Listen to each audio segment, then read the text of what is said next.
Hello, everybody. Welcome to Objective Health. My name is Doug. With me today are my co-hosts Elliot and Erica. Hello.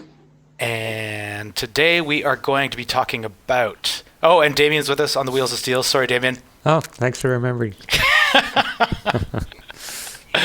Yeah, my mind's a little scrambled today. Okay, so today we are going to be talking about, are the signs of aging really caused by aging? And yeah, we're talking about this because, well, let me tell a little story. When I was in nutrition school, way back when, they would always kind of attribute to certain things to being due to aging.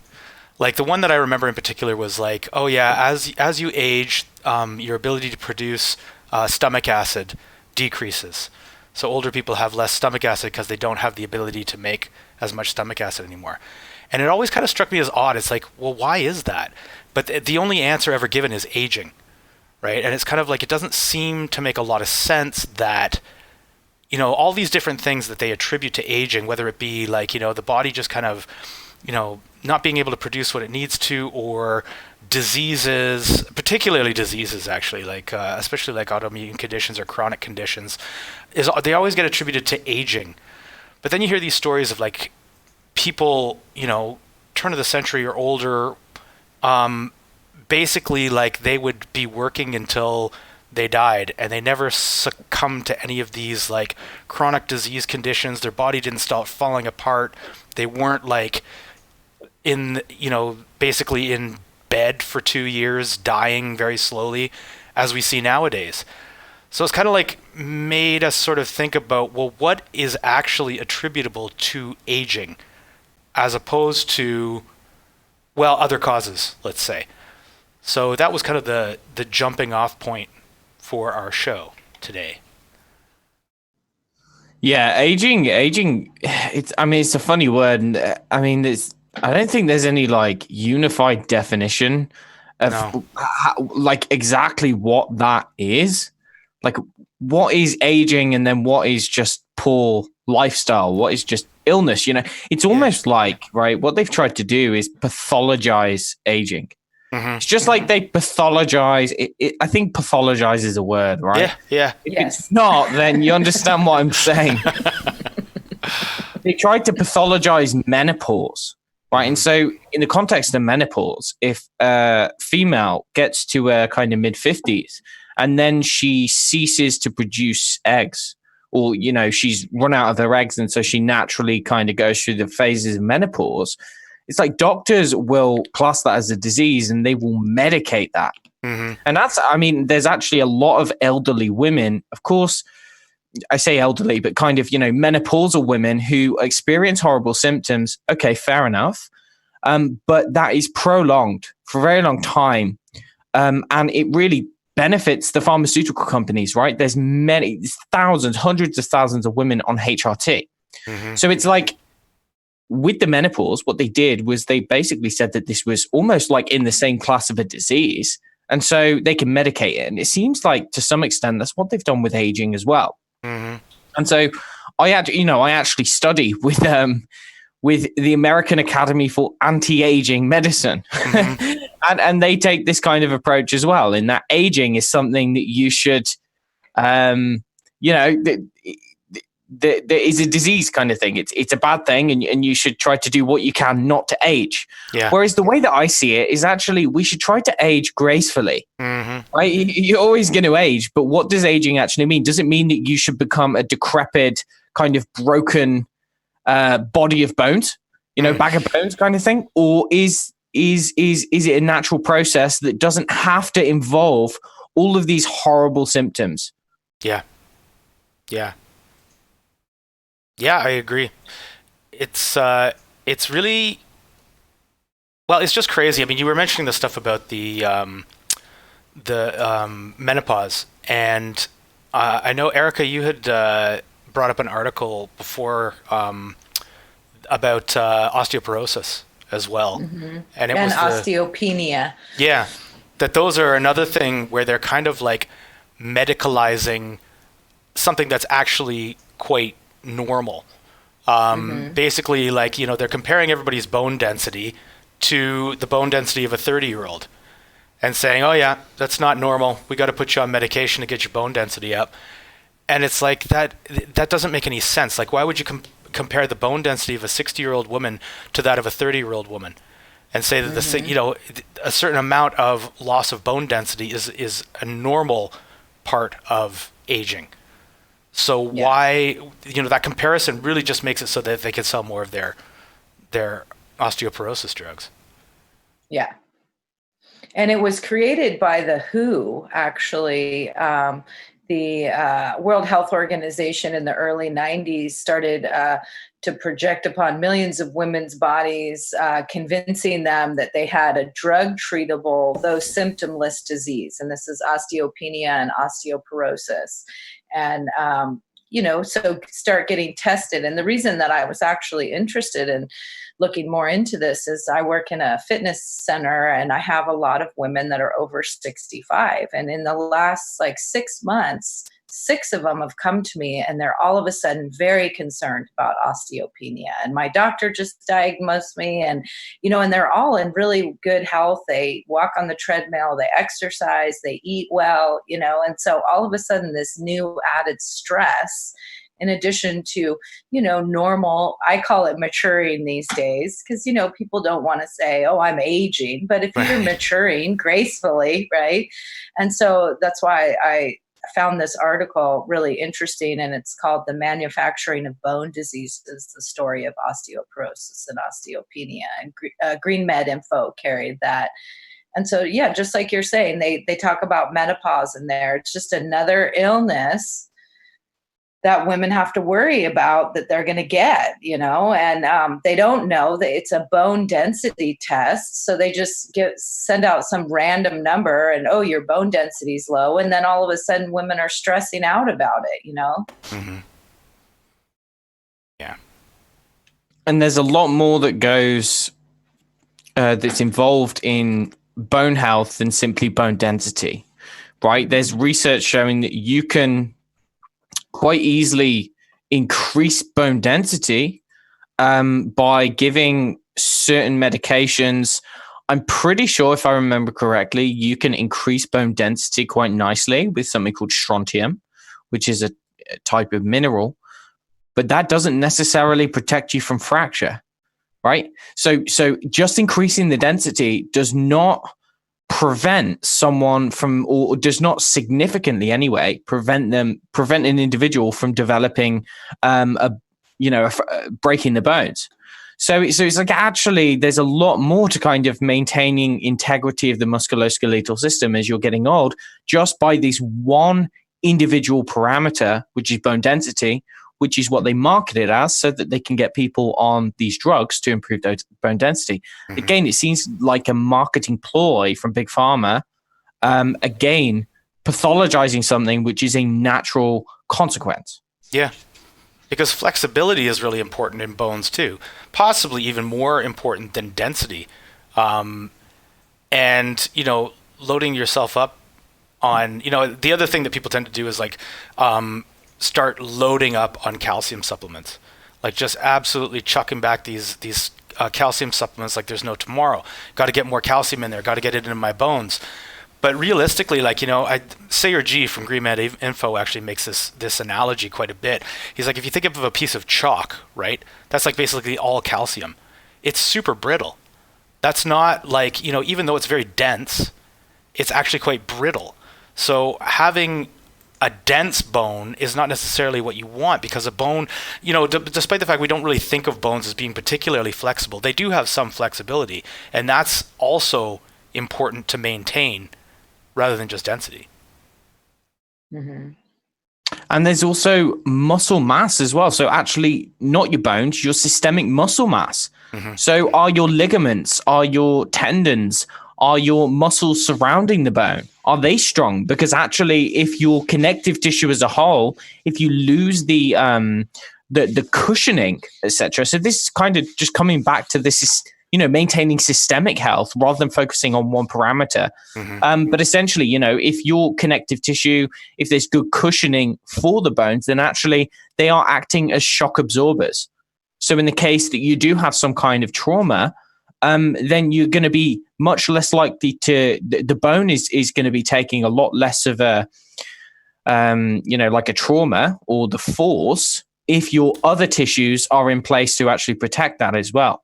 So again, I mean, you can't just focus on one small parameter and expect that is, miraculously going to fix the problem. On the concept of aging, just so kind of like so we can kind of come up with a broad definition, so to speak. I mean, in the scientific literature, there's these kind of 9. They're called hallmarks of aging. So 9 areas of biology, or how the body changes, the cells change. And these are kind of the hallmarks of aging they're referred to as. And this is not necessarily symptoms. The symptoms would be because of these changes at a much more fundamental level. So there is changes to the genes.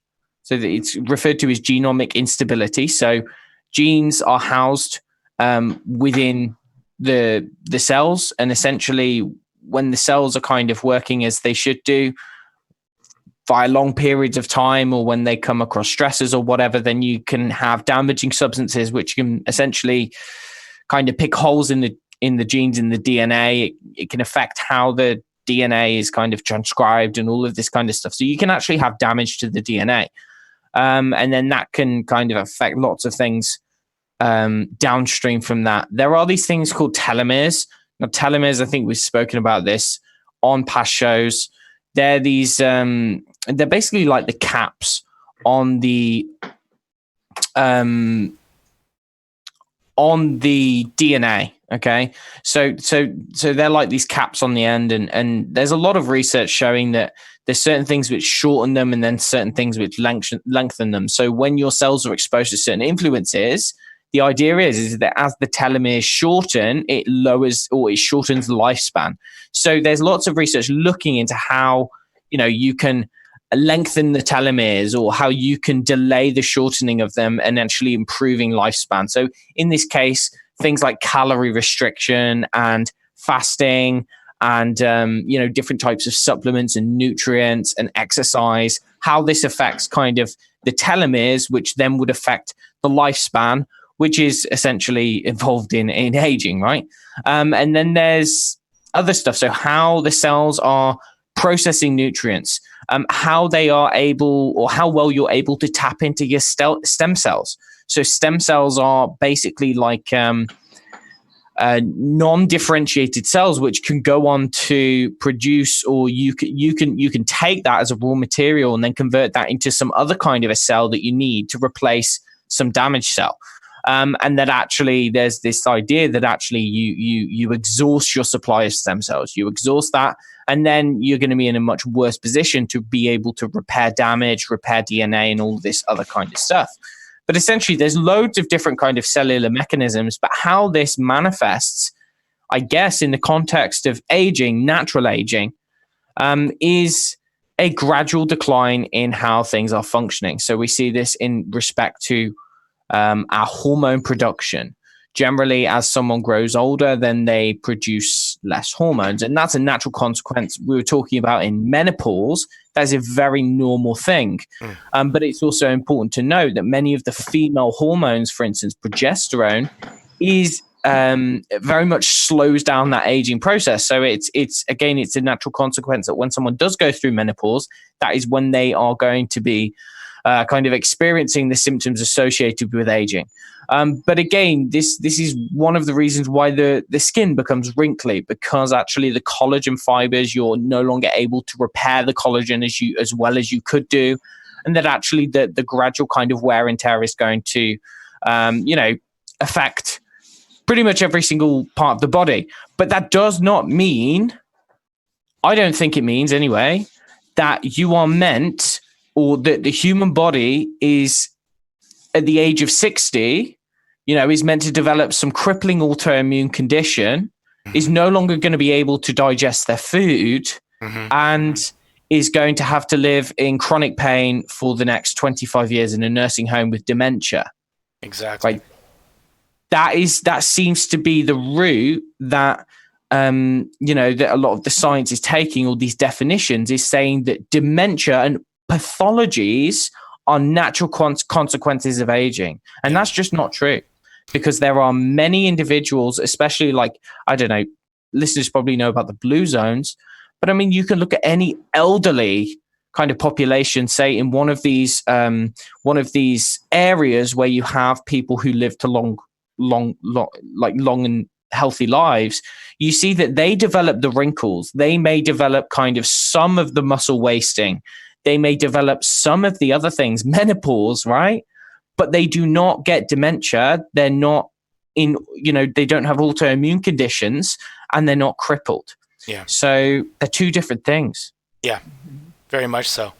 And when you look at those, all those different biological mechanisms that you were talking about, excuse me, there's so many places where things can actually interfere and go wrong, particularly things from the environment. Diet obviously is a huge one, but also, environmental exposures, all those different kinds of things. Like, there's so many different things that are actually vulnerable within our biology to interference from these outside things. So as our environment has become basically more and more toxic, our food has become more and more toxic, all of these different exposures, all of these things have kind of crept in and has been normalized as, like you're saying, Elliot, a normal part of aging. But those things are clearly not normal. If you look back at previous generations, and a lot of people will say, oh yeah, well, people didn't have as long lifespans back then, they didn't live as long, so we're just seeing by having an extended lifespan, these are the kinds of things that happen when you extend the lifespan. But I don't buy that argument, because for one thing, most of the time they're actually not taking out the infant mortality statistics from that. So on average, yes, lifespans were shorter, but that's because infant mortality was much higher, right? So you have to remove that part of the statistic to actually get a clear picture. And when you actually do that, it's only like 2% or something like that, like the amount that we're living longer. And where's the quality of life in the amount that we're living longer as well? Yeah. I mean, especially when you look at, that argument kind of falls apart when you look at the fact that people are getting these chronic diseases younger and younger. I mean, I was just reading an article the other day, I think we even talked about it on the show, about millennials getting Alzheimer's disease. It's like millennials, that's the younger generation from me, right? So the idea that that this is just a consequence of longer lifespans, it doesn't wash with me, because a lot of these conditions are showing up younger and younger and younger. So that clearly indicates that this is not a result of aging. Yeah, or what it is that the natural process which would occur over the span of, say, 80 years or 90 years, because of those various environmental influences and the dietary influences, what that is doing is that is speeding up many of those processes, right? So for instance, the DNA damage, mitochondrial dysfunction, these are some of the hallmarks. Now, they are, the gradual decline may happen on a very, very, very slow rate. So when someone is, say 80, 85 years old, their mitochondrial function is naturally going to be, not what it was when they were 20 years old, right? Mm-hmm. But then, because of the xenobiotic exposure, so the chemicals, the Wi-Fi radiation, the poor dietary choices, the sedentary lifestyles, the poor sleep, the chronic stress, all of this other kind of stuff, right? What that does at the cellular level is it increases, right? It increases the rate at which those natural aging processes would occur. So I guess to some extent, these diseases are because of aging, but it's not a good definition, right? No. It's like, there's things which like mess up how cells work. And aging over 90 years may gradually mess up how cells work if you want to look at it like that. But there are things which are fundamentally toxic to cells. And so the aging process seems to be increasing exponentially, so that, someone who is in their mid-40s has the mitochondria of a 90-year-old, Yeah, totally. So, it's really, it's difficult to kind of separate out. I mean, what is the natural process of aging versus what is just poor lifestyle factors, environmental exposures, poor diet, all those kinds of things. To really actually try and tease those things apart, because essentially now we don't really have any population that can act as something as a comparison, right? To be able to say, well, this is what happens to these people when they age, and they are exposed to all the crap that we're exposed to. No, it doesn't really exist on the planet anymore. Pretty much everybody is exposed to all the same crap at this point. So it makes it really difficult. And all we can really do is kind of look back to some of the writings from, way back, like, Weston A. Price, for instance. He was writing kind of in the early to mid 1900s and was looking at kind of traditional peoples who were still eating their traditional diets. And you could see, like, the health, the vitality, and, I just think about how, even in my lifetime, people used to talk about people dying of old age. That was the cause of death, old age. They weren't dying of cancer. They weren't dying of whatever else, diabetes, like any of these diseases that kind of just get tacked on to aging now. Now, some people might argue, well, yeah, but we're just better at identifying those things now. Those people were probably dying of those diseases, and we just didn't know because we didn't know what those diseases were. Again, I don't buy it, because those diseases have very strong symptoms. You can see those things. People these days are falling apart. It is a roller coaster drop to death. You know what I mean? So, yeah, I don't buy it. I think that there was, like I said at the top of the show, people would go out into the fields and keep on working until the day they died. One day they just wouldn't get up, and that was it. And to kind of speak to that, Doug, I think it's important, like, especially talking about, the Weston Price stuff, like, also people had to continue to go out in the fields and work and continue to sustain their everyday living. They didn't have a lot of the modern conveniences that people have now. So they were mentally, young in mind and heart, and knew that they needed to do what they needed to do to make it through the day, so their life had meaning. And I feel like at least what I observe in the US is like, you get to be retirement age, whatever, that keeps getting older and older, 65, and then it's like people retire, and then they don't keep active, or they in a sense almost become depressed too, because now that meaning that they spent their last 30 years of their life doing has now changed, and they become more sedentary. They stop moving around as much, and again, in the medical system in the West, we kind of treat them that way. Oh, grandma shouldn't go walking because she might have a fall and break her hip, or, what I mean? And so it becomes like a mental thing as well, I think, and then rapidly degenerating over time. Like, I was speaking with a emergency room doctor, palliative care emergency room doctor, and he was saying that once people are wheelchair bound, like for whatever reason, usually within 6 to 9 months, they'll pass away, because they are no longer moving around. They don't have mobility, and then the muscle wasting happens, and it's almost like they've given up. And he said, it's amazing to see how once people are wheelchair bound, they just give up. They feel that they're no longer useful, and in the West, we have this tendency to just relegate people to old people's homes, instead of in other cultures where they keep the grandparents in the house, helping with the children, helping with the cooking. You know what I mean? There's still a reason to live. So. Yeah. Yeah, it's very sad. Yeah.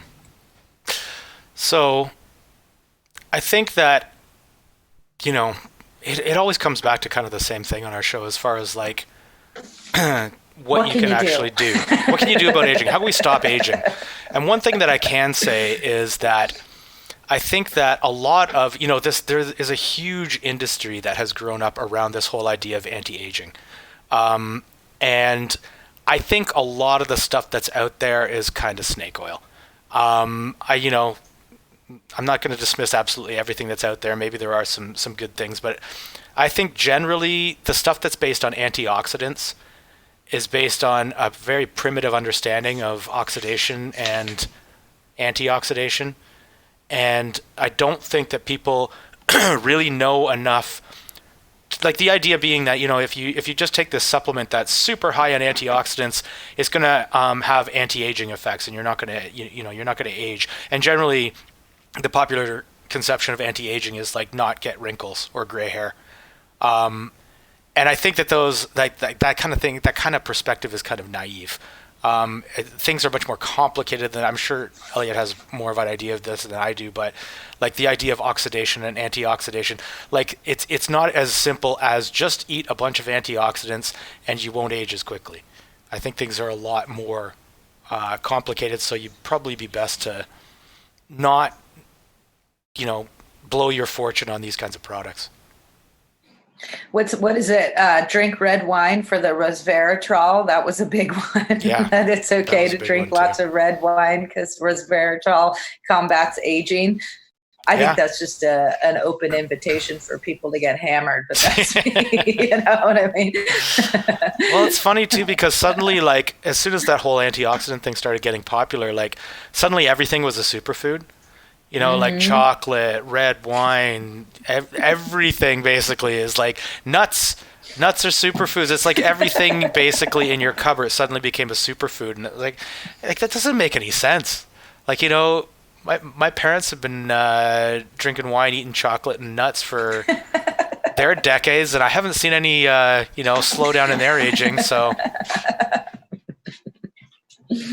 yeah, I think it was just a very simplistic way of looking at things, and it basically just became a marketing scheme. Like, because if you can sell something as anti-aging or really high in antioxidants, it's, I'm not going to say and everyone's snake oil, but getting a little bit older each day. So you have an endless population to sell these ideas to, right? People at 26 are worried, oh my gosh, what's going to happen when I turn 40? I better start eating my chocolate and drinking my wine now. I think you're right. I think it's a marketing, it's a paranoia for the vain in a lot of ways, Yeah. Yeah. Yeah, they capitalize on human beings' inherent fear of death. Yeah. And they'll do anything they can to try to to prevent the inevitable reality that we're all going to die at some point. And people don't like to think about it, right? It's true. So are you saying we're going to die, Elliot? Is that what you're saying? You heard it here first, folks. Everybody's going to die. Yeah. I think, more or less cleaning up your diet, cleaning up your environment, trying not to be exposed to too much pollution, other stuff in the environment. Like, I mean, that's basically the best anti-aging protocol, more or less. Exercise. And exercise. I got one. Thanks, Damien. I got a good one too. Dancing. Oh, yeah. So slow down your aging process with dancing. So just as Damien just said, scientists and doctors say that dancing and endurance training increases the area of the brain that declines with age. Dancing has the ability to counteract the age-related decline in mental and physical capacity, leading to noticeable behavior changes. So start ballroom dancing. Find a partner. Yeah. Okay. Definitely. Okay, well, unless there's anything else, I think that is our show has aged to full maturity, and it's time to end it now. Thanks everybody for joining us today on Objective Health. Be sure to like and subscribe if you feel so inclined. Share the video with all your friends, and we will see you next time for another exciting episode. Bye-bye. See you.